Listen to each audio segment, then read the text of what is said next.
ایک نوجوان میرے پاس آیا، کہا جی میرا بیوی سے جھگڑا رہتا ہے، بہت سخت ہو جاتا ہے، مجھے کوئی تعویذ دے۔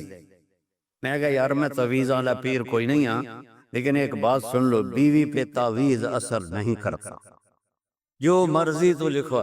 اور آپ سے بھی کہتا ہوں، یہ جو بیٹھے نا عامل، یہاں بھی بہت ہیں، ہاتھ جوڑتا ہوں، یہ سب فراڈی ہیں۔ نہ اپنا وقت ضائع کرو، نہ پیسے ضائع کرو۔ میرے اوپر سایہ ہو گیا ہے، میرے اوپر جن ہو گیا ہوا ہے، میرے اوپر کسی نے جادو کر لیا۔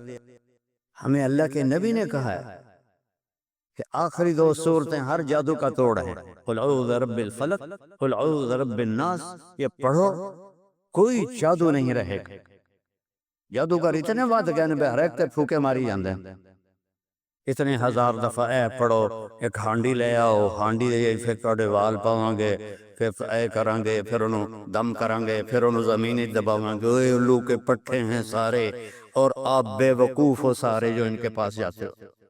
جس کو رب نے قل اعوذ برب الفلق قل اعوذ برب الناس کی صورت دی ہو، وہ اس کو پڑھے اور آیت الکرسی پڑھے، اس میں جادو ہو ہی نہیں سکتا۔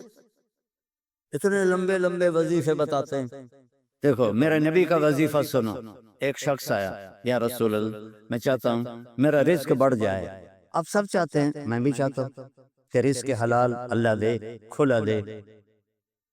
سوشل میڈیا دیکھو، وہ کتنے وظیفے بتا رہے ہیں، اور میں نبی کا وظیفہ بتاتا ہوں، سب کر سکتے ہو۔ آپ نے فرمایا ادم علی الطہارہ یوسع لیک رزق، با وضو رہا کر، تیرا رزق بڑھ جائے گا۔ بتاؤ کوئی زور لگتا ہے؟ میں پچھلے 30 سال سے باوضو رہتا ہوں، جب سے میں نے یہ حدیث پڑھی، سوتا بھی وضو کے ساتھ، اور جب وضو میرا نہ ہو تو مجھے لگتا ہے کوئی چیز میرے اندر سے نکل گئی ہے، خالی خالی پن محسوس ہوتا ہے۔ وضو والے سے شیطان ڈرتا ہے۔ ایک دفعہ شیطان ہمارے نبی کے پاس آیا، آپ نے فرمایا یار یہ تو بتا تیرے دشمن کتنے ہیں؟ کہنے لگا جی 15 ہیں، 15۔ تو آپ نے فرمایا کون کون؟ کا پہلا نمبر تھا تو ہی ہے، پہلے دشمن تو میرے آپ ہیں۔ پھر اس نے کہا وہ مومن اور مومنہ جو باوضو رہتے ہیں، وہ میرے بڑے دشمن ہیں، ان سے مجھے بڑا ڈر لگتا ہے۔ وضو کر کے سو، موت آئی شہید مرو گے۔ وضو کر کے سو، وہ ایک فرشتہ ساری رات آپ کے لیے تسبیح پڑھتا رہے گا۔ وضو کی عادت ڈالو، شیطان آپ سے ڈرے گا۔ کتنا آسان وظیفہ میرے نبی نے بتایا۔ تو آپ نے گھروں کی زندگی سمجھائی، تو میں نے اس سے کہا بیویوں پہ تعویذ اثر نہیں کرتے۔ انہوں نے کہا پھر کیا کروں؟ نہ کہ جب بھی کھانے پر بیٹھو 2-3 لقمے کھلا دیا کرو اپنے ہاتھ سے۔ کہا اس سے کیا ہوگا؟ میں کہا تو دیکھ لویں کیا ہوگا۔ تو کچھ دنوں کے بعد اس کا فون آیا حال چال پوچھنے۔ میں نے کہا وہ میری بات پہ عمل کیا تھا؟ کہنے لگا نہیں۔ میں نے کہا کیوں؟ کہنے لگا شرم آتی۔ میں کہا الو دے پٹھے، کمزور نہ لڑ دیں تنے شرم نہیں ہوندی؟ اللہ نے عورت کو کمزور پیدا کیا ہے۔ ایک شخص آیا حضرت عمر سے ملنے، تو لے کر آیا بیوی کی شکایت کہ وہ مجھ سے بہت لڑتی ہے۔ آگے دیکھا تو ادھر بھی بیگم نے چڑھائی کی ہوئی تھی، عمر جیسی شخصیت، وہ چھوٹے چھوٹے گھر آواز باہر جا رہی، وہ تھوڑی دیر سنتا رہا، کہنے لگا اس تو میرے کو بھی چوکھا کام ہے۔ وہ پیچھے مڑنے لگا، حضرت عمر کی نظر پڑ گئی، وہ بھائی خیریت کیسے آئے تھے؟ کہا جی جس کام واسطے آیا سی اسے اتنے بھی ڈھیر سارا ہو رہا ہے، میں تانوں کی دساں؟ کہنی کیا ہے؟ کہا میری بیوی میں اس سے بہت لڑتی ہے۔ تو میں نے دیکھا آپ تو امیر المومنین، اتنی ہیبت تھی، نائی ان کی داڑھی کا خط بنا رہا تھا، ان کو چھینک آئی، حضرت عمر کو تو نائی کا پیشاب نکل گیا روب سے۔ تو وہ کہنے لگے آپ تو اتنے روب والے آدمی ہیں، وہ بیوی آپ کو کیا سنا رہی تھی؟ کہ دیکھو میرے پیارے، اس نے میرے بچوں کو پیٹ میں پالا، 9 مہینے اس کی تکلیف اٹھائی، اور ایک نہیں جتنے بچے پیدا ہوئے، تکلیف جو عورت پہ گزرتی ہے وہ ہم تو نہیں جان سکتے۔ پھر اس نے ان کو دودھ پلایا، پھر وہ میرے کپڑے دھوتی ہے، پھر وہ میرے لیے کھانا بناتی ہے،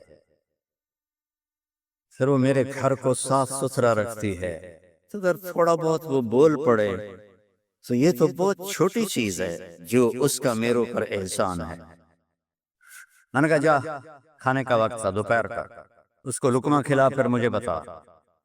تھوڑی دیر کے بعد اس کا فون آیا کہ مولانا صاحب وہ تو عجب ہی ہو گیا۔ میں نے کہا کیا ہوا؟ کہ میں نے اس کے منہ میں لقمہ ڈالا تو اس کا منہ ایسے کھلا رہے گا اور کہنے لگی کس نے پٹی پڑھائی ہے تمہیں؟ تو خود تو نہیں کر سکتا۔ کہنے لگا مجھے مولوی طارق جمیل نے یہ پٹی پڑھائی۔ تو اس نے ایسے جولی اٹھائی اور انہوں نے کہا اللہ مولوی طارق جمیل کو اور اس کے بچوں کو زندگی دے جس نے تمہیں انسان بنا دیا۔ اچھا، ہمارے راجپوتوں کی ایک شاخ ہے رنگڑ، یہ بہت ہی کڑوے ہوتے ہیں، جیسے کریلا نہیں کڑوا ہوتا، ایسو بائی نیچر کڑوے ہوتے ہیں۔ تو ایک ہمارے دو جماعت میں میرے ساتھ وقت لگاتے رہے مسلسل۔ اچھا، میں یہ گھر کی زندگی بتاتا ہوں، عام طور پر علماء نہیں بتاتے، صرف عبادت پہ اٹک جاتے ہیں۔ تو میں نے ایک دن ان کو فون کیا، آگے ان کی بیگم نے اٹھایا، کون بول رہا ہے؟ اورنگڑی میں۔ میں نے کہا طارق جمیل بول رہا ہوں۔ اچھا، میں نے کہا صدیق بھائی کدھر ہیں؟ باہر گئے۔ میں نے کہا بتا دینا اس کو میں نے فون کیا تھا۔ کچھ عرصے بعد اس کا فون آ گیا صدیق بھائی کا، اور ہنستا جا رہا۔ میں نے کہا کیا ہوا بھائی صدیق؟ کب میں گھر آیا تو میری بیگم نے کہا کہ وہ تھارے مولوی کا فون آیا تھا۔ میں نے کہا کون سا؟ کہ وہی جس نے تمہیں رنگڑ سے انسان بنا دیا۔ کہنے لگے، میں نے کہا اللہ کی بندی میں پہلے انسان نہیں تھا؟ کہا نہیں۔ تو کیسے؟ کہتا ہے بتا ہماری شادی کو کتنے سال ہوئے؟ میں نے کہا 27 سال۔ کہا 27 سال میں کبھی مسکرا کے بولا ہے میرے ساتھ؟ تو کہنے لگا میں سر کو جانے لگا کہ واقعی میں تو کبھی بھی اس کے ساتھ ہنس کے نہیں بولا تھا۔ میں نے جب 1999 میں شروع کیا حسنین کو، میرے سامنے 3 چیزیں تھیں۔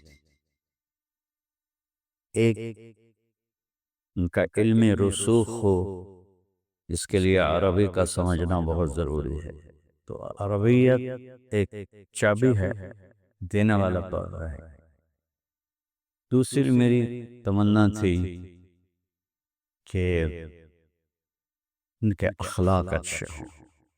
آپ سے پہلے جتنے بچے یہاں سے نکلے ان سب کی میں نے تعریف سنی لوگوں سے، اور ایک چیز جو میں اضافی طور پر اس کی زبردستی پابندی کرواتا رہا کہ صاف ستھرے رہو، خوش لباس رہو۔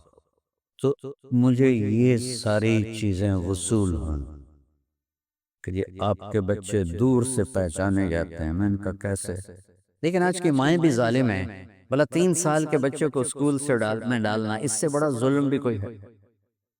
وچوں دی پوٹی نکل رہی، وچوں پیشاب نے انہوں اسکول بھیجی جانتے، وہ روتا ہوا جاتا ہے، روتا ہوا آتا ہے، ماں باپ سے فاصلہ پیدا ہو جاتا ہے۔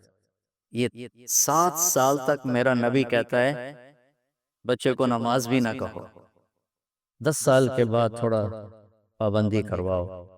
ماں باپ 7 سال 10 سال تک بچے کو ٹائم دیں، ٹائم کوئی نہیں، ٹائم دیں۔ اور اے خبیث موبائل جڑا بوجھے چلے پھر لو، اس کو گھر میں آ کے آف کر دیں، بند کر دیں۔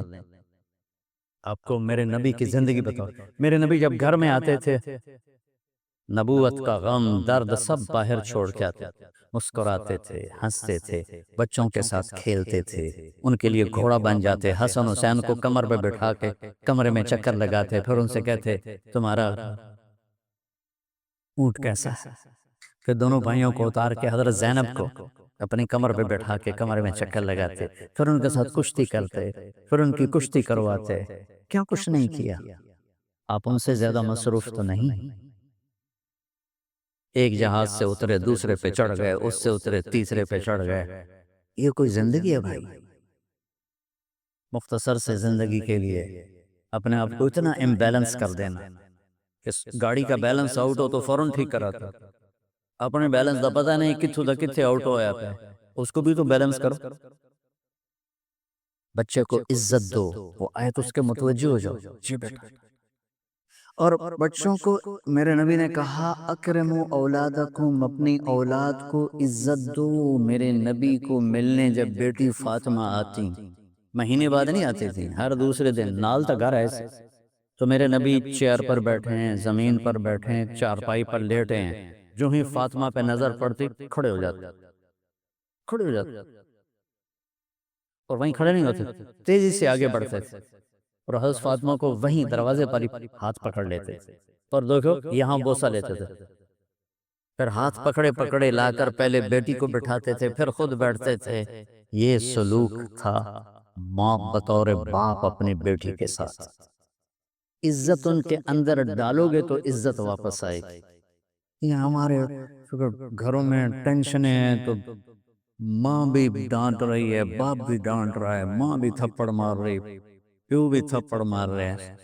میرے نبی حضرت فاطمہ کے گھر تھے، رات کا ٹائم، حضرت حسن کی آنکھ کھلی، کہا ماں جی پانی پینا ہے، تو حضرت فاطمہ اٹھنے لگی، تو ہم نے کہا فاطمہ لیٹ جا، آپ نے گلاس اٹھایا، سامنے گھڑے میں پانی تھا، آپ نے پانی نہیں لیا، اب باہر گئے، حضرت علی کی بیمار بکری کھڑی تھی، دودھ کا قطرہ بھی نہیں تھا، آپ نے ہاتھ لگایا، وہ دودھ سے بھر گئے، پھر آپ نے دودھ نکالا، گلاس بھر دیا، اندر آئے تو حسین بھی جاگ گئے تھے، وہ دوڑ کے آگے آ گیا، تو آپ نے کہا تو پیچھے ہو جا، تو بیٹی نے کہا آپ کو حسن سے زیادہ پیار ہے؟ نہیں، میری دونوں آنکھوں کی ٹھنڈک ہے، اس نے پہلے مانگا، اس کو پہلے دوں گا، تو آپ نے حسن کو پلایا، حسین کو پلایا، فاطمہ کو پلایا، خود نہیں پیا۔ پھر کہا فاطمہ تو، میں، یہ دونوں، اور یہ جو سویا ہوا ہے، علی سوئے رہے جاگے نہیں، ہم پانچوں قیامت کے دن اکٹھے ہوں۔ اس واقعے سے کیا سبق ملتا ہے؟ کہ بچے نے پانی مانگا، میرے نبی نے دودھ دیا، کہ اگر تمہیں اللہ نے ہمت دی ہے تو اپنے بچوں کی جائز خواہشات کو اعلیٰ سے اعلیٰ طریقے پر پورا کرو، عزت کے ساتھ، احترام کے ساتھ۔ اسی بات پہ ماں اور بیٹی میں لڑائی ہو رہی، چھوٹی بیٹی میں نے یہ نہیں پہننا، اور ماں کہتے ہیں ایو ہی پواونا، میں نے یہ نہیں، میں دیکھتا ہوں نا اپنے گھروں میں اپنے پوتے تو بس وہ کہتے میں نے یہ نہیں پہننا، وہ ماں کہہ رہی نہیں تو نے یہی پہننا ہے، وہ بے وقوف اگر انہوں تو نیلی دی بجائے ساوا پاون دیتے کیڑی قیامت آ گئی۔ اتنی بے وقوف مائیں ہیں آج کل۔ یہ جو موبائل ہے نا، اس نے ماؤں کی عقل چھین لی، سب سے قیمتی سرمایہ کو اٹھا کے پھینک دیا کوڑے کے ڈھیر پر۔